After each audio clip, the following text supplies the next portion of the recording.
দাঁড়াও, লিস্ট বন্ধ করো না, আমি ভেতরে যাব, খুলে দাও। আরে ছোট লোক, কেন তুই লিফট বন্ধ করে দিলি? এ কি লিফট ওভারলোড হয়ে গেছে, এখন আমি কি করব? আরে এই ভিখারি, তুই এখানে কি করছিস? তোর জন্য তো লিফট ওভারলোড হয়ে গেছে, বের হয়ে যা। ম্যাডাম, আমি কেন বের হব? আমি তো আগে এসেছি। আরে ভিখারি, তর্ক করছিস তুই?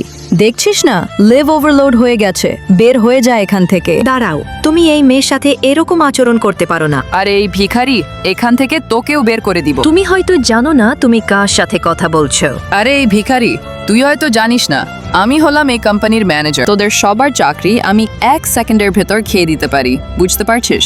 এখন তোরা দুজন লিফট থেকে বের হয়ে যা, তোদের কেউ দেখে নিব। ভালো করে পা টিপে দে, তোকে অনেক টাকা দিব। ম্যাডাম, আমি ইন্টারভিউ দিতে এসেছি। আরে ভিখারি, তুই কি করে ভাবলি তোর ইন্টারভিউ আমি নিব তোকে? আমি ঘাড় ধাক্কা দিয়ে এখান থেকে বের করে দিব। সিকিউরিটি ঘাট, এই ভিখারিকে ঘাড় ধাক্কা দিয়ে বের করে দাও। আরে এই ভিখারি, তুই কখনো ম্যাডামের সামনে আসবি না। আরে দাঁড়াও বলছি তুমি। আরে ম্যাডাম, আপনার কোথাও লাগেনি তো? আরে আপনি এখানে কি মনে করে এসেছিলেন? আমি এখানে ইন্টারভিউ দিতে এসেছিলাম, কিন্তু এরা অনেক খারাপ। বন্ধুরা, এই ভিডিওটা ভালো লাগলে একটা লাইক করে দিবেন, নতুন হয়ে থাকলে এই চ্যানেলটা সাবস্ক্রাইব করে রেখে দেবেন, আর পার্ট 2 লাগলে কমেন্টে জানিয়ে যাবে।